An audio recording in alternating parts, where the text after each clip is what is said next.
Entre 1960 et 2007, la France a perdu plus de 5 millions d'hectares de terres agricoles, soit plus d'1 milliard de mètres carrés par an.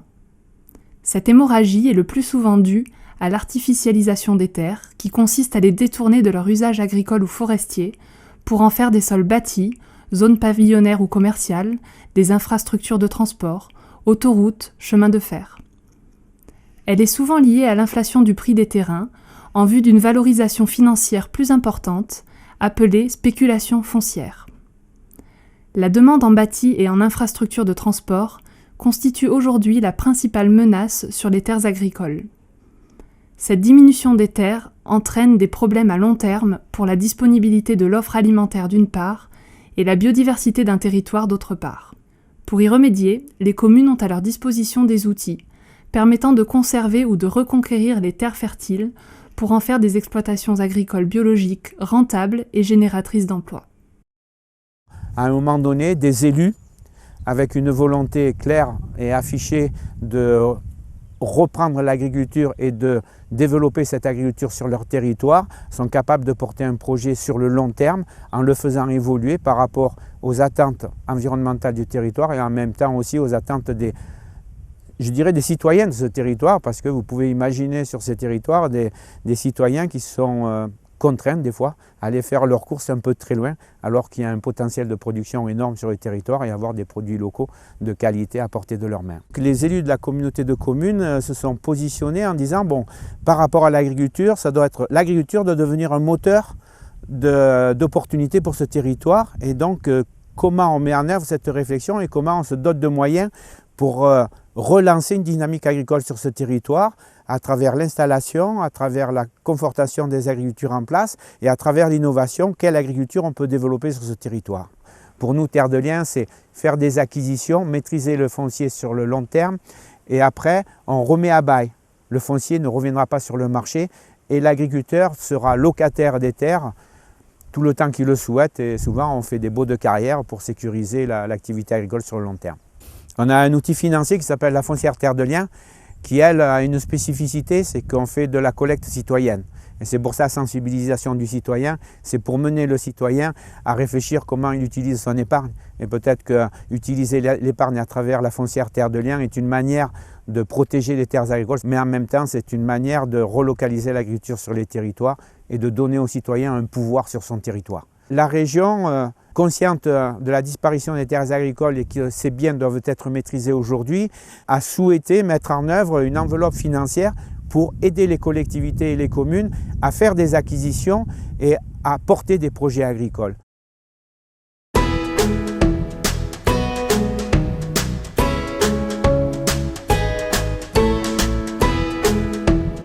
Et à l'occasion de la mise en place du PLU, on a répertorié les terres nourricières et notamment on en a isolé, recensé au bord de l'Argence, au nord de la commune.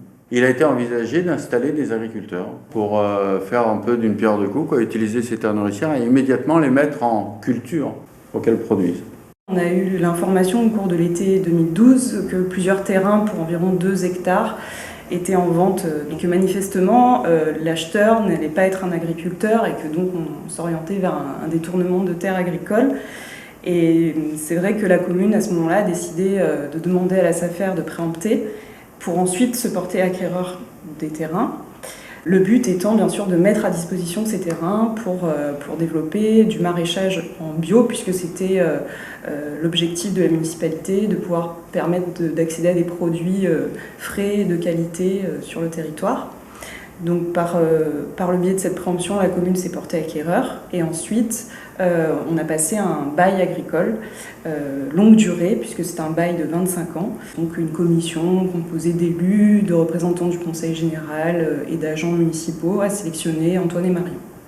D'une part, on travaillait déjà en bio, on voulait s'installer en bio, mais de toute manière, c'était une des conditions pour s'installer ici, parce qu'on est en bord d'Argence. Il y a la station de pompage du syndicat intercommunal des eaux. Le statut du fermage, il est hyper avantageux. On est installé pour un moment, et puis les loyers sont fixés par arrêté préfectoral. Mais c'est très dur de trouver un fermage parce qu'il y a une énorme pression foncière ici. Et du coup, les gens qui ont des terres, au lieu de les mettre en location, ils préfèrent attendre, voir si ça passe pas constructible et que ce soit bien plus rentable. On a un bail de 25 ans. Alors c'est vrai qu'en maraîchage, c'est pas comme en culture pérenne, mais voilà, quand on s'installe, qu'on investit, il faut quand même pouvoir voir à long terme. Donc c'est un bail qui est assez, où le fermier est assez protégé, quoi.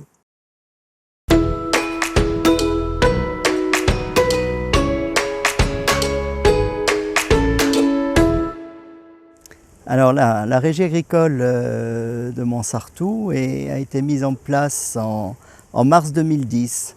En fait, ce projet est né à partir d'un constat. On voulait pour notre restauration scolaire des légumes bio et locaux. On a essayé dans le cadre du marché alimentaire de faire des lots très spécifiques pour que les agriculteurs bio du département puissent y répondre. Mais en fait, ils ne sont pas si nombreux et ils n'avaient pas tellement de soucis de vente, hein, puisque via les AMAP, les ventes directes, les agriculteurs bio arrivaient quand même à écouler leurs marchandises. Et la contrainte de la restauration publique et des marchés publics les a un petit peu repoussés. Et en fait, l'idée de la régie municipale agricole est partie d'une boutade, hein, puisqu'il n'y en a pas, pourquoi est-ce qu'on ne le ferait pas nous-mêmes? On s'était rendu compte qu'on avait des terres suffisantes pour que, au moins dans le domaine des productions légumières, on aboutisse de manière réaliste à une autosuffisance alimentaire. Donc ça nous a encouragés non seulement d'abord à maintenir dans leur destination les terres agricoles existantes, mais en plus à inventorier d'autres terres qui autrefois étaient agricoles et qui pouvaient le devenir. Ces deux projets se sont retrouvés, c'est-à-dire que ce projet de préserver une terre agricole et le projet de produire des légumes bio pour la restauration scolaire. Et c'est tout naturellement que le projet de régie municipale agricole est venu s'implanter sur le domaine de Hautecombe. Donc on a dans nos employés municipaux un agriculteur municipal qui est chargé de mettre en production ce terrain et de fournir les légumes de la restauration scolaire. Il faut savoir que l'on consomme par an 24 tonnes de légumes. Et en 2013, on a été autonome à 70% de nos besoins. Et en 2014, on va dépasser les 80% puisque ça a été une année plus facile en termes de production et de climat, notamment au moment du printemps.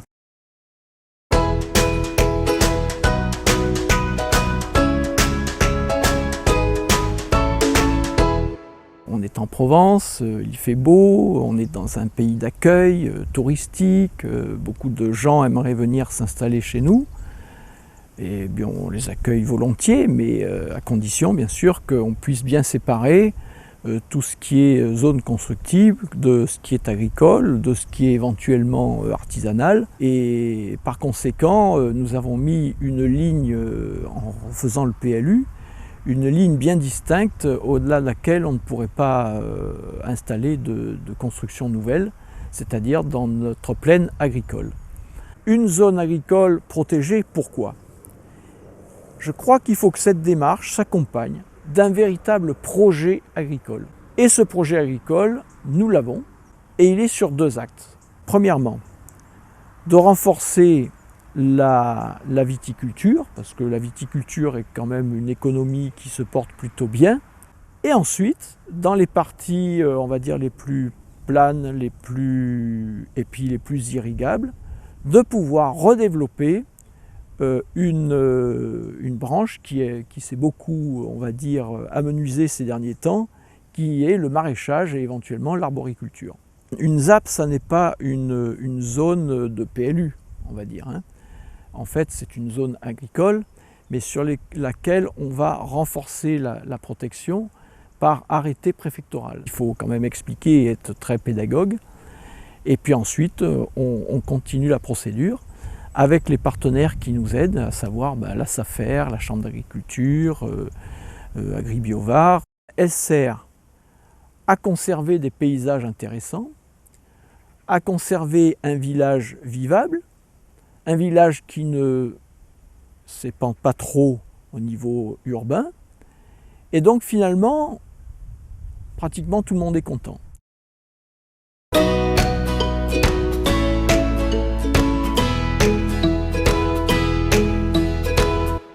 l'été 2008, on a consacré cette période qui était un peu chaude pour s'installer dans la mairie, plan cadastral à l'appui.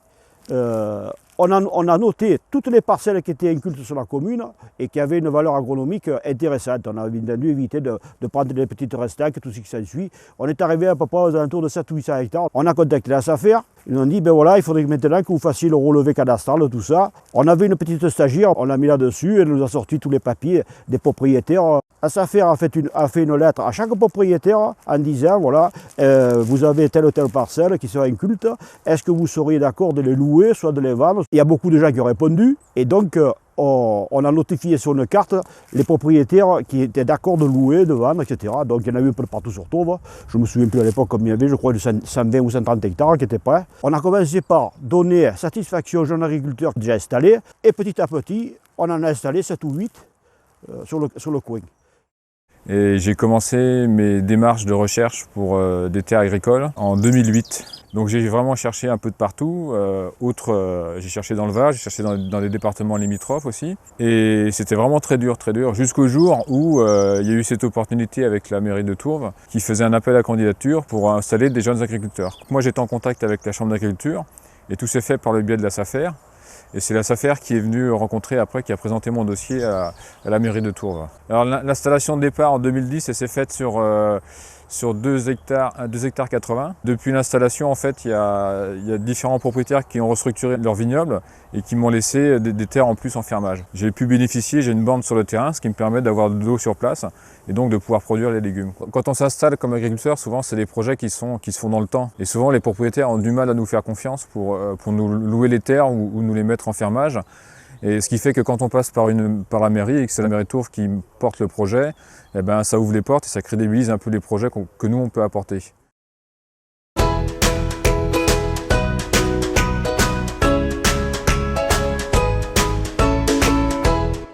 La première démarche, c'était de permettre à ce projet d'atterrir et d'arriver sur le territoire dans des bonnes conditions. Cela nécessitait une concertation avec les habitants, une concertation avec les autres agriculteurs qui ne devaient pas voir ça comme une concurrence, une concertation avec l'ensemble des partenaires et des acteurs pour que ce projet arrive dans des bonnes conditions. La deuxième chose, nous nous sommes appuyés sur Agribio 06 qui est venu faire un diagnostic qui nous a permis d'avancer et d'aboutir. Et enfin, eh bien, nous avons souhaité nous appuyer sur la SCOP Mosaïque qui a joué et jouera ce rôle de couveuse sur le territoire. C'est une coopérative qui permet à des personnes de créer leur emploi sans créer une entreprise. Donc ils développent un projet, une activité, en utilisant le cadre juridique déjà existant de la coopérative et en bénéficiant à l'intérieur d'un accompagnement à la fois sur le plan administratif et financier, mais aussi sur la dynamique liée à leur entreprise en termes de gestion, commercialisation, etc.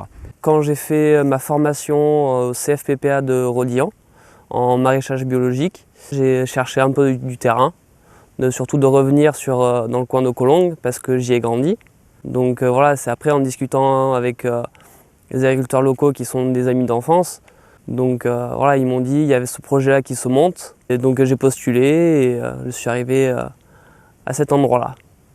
La communauté d'agglomération, on choisit ce candidat, donc nous on l'accepte tel qu'il est avec son projet et on voit comment il fait évoluer son projet en termes de capacité. Voilà, donc je pense qu'il a attaqué sur 2000 m², aujourd'hui il doit en être plutôt à 5000 ou 6000 et puis il va continuer à évoluer en fonction de ça. Et il a donc 2 possibilités dans la coopérative, c'est soit de rester comme salarié entrepreneur, donc ça veut dire que si le chiffre d'affaires de son activité le lui permet, une fois qu'on a payé tous les fournisseurs, eh bien on va sortir un salaire, et donc il sera auto-salarié sur son activité, ou alors, en fonction de l'évolution de son projet agricole, il peut sortir et s'installer. Sauf que ça va être une installation très positive, puisque quand il va arriver pour voir les instances classiques, chambre d'agriculture et autres, il aura déjà un projet testé, calibré, avec une vision claire à la fois de son marché et des investissements desquels il a besoin, comment les utiliser, la pratique. Donc ce sera quelque chose de très positif pour lui. La personne qui vient s'installer va se faire une richesse, d'où location pour pouvoir habiter sur la commune, faire travailler des artisans, faire travailler les commerces. Donc c'est toute une roue qui tourne. Et aussi une richesse sociale, parce qu'on sait très bien que dans nos villages, la population est vieillissante et que l'enjeu de nos petites communes, c'est de remonter la population pour pas qu'elle se réduise. Le bail rural reste, dans la perception d'un certain nombre de propriétaires terriens, quelque chose de difficile, quelque chose d'inquiétant, quelque chose de peu connu et peu compris, qui peut inquiéter et qui peut freiner la mise à disposition des terres. Cela a été aussi une difficulté que nous avons dû surmonter et nous avons travaillé pour ce conventionnement, pour que la communauté d'agglomération puisse être la partie co-contractante de ce bail rural, et c'est de cette manière que nous avons dépassé la difficulté. Malgré la déprise agricole qui est toujours présente, de nombreux moyens permettent de préserver localement les terres agricoles. Ces outils existent et ont démontré leur utilité et leur efficacité. Mais leur utilisation implique inexorablement une prise de position forte de la part des décideurs et des acteurs locaux, maires, associations. Les groupements d'agriculteurs bio, avec leurs partenaires, conseillent, orientent et accompagnent au quotidien les agriculteurs dans leur démarche de conversion et d'installation en agriculture biologique. Agribio met en relation les différents acteurs et sensibilise les consommateurs.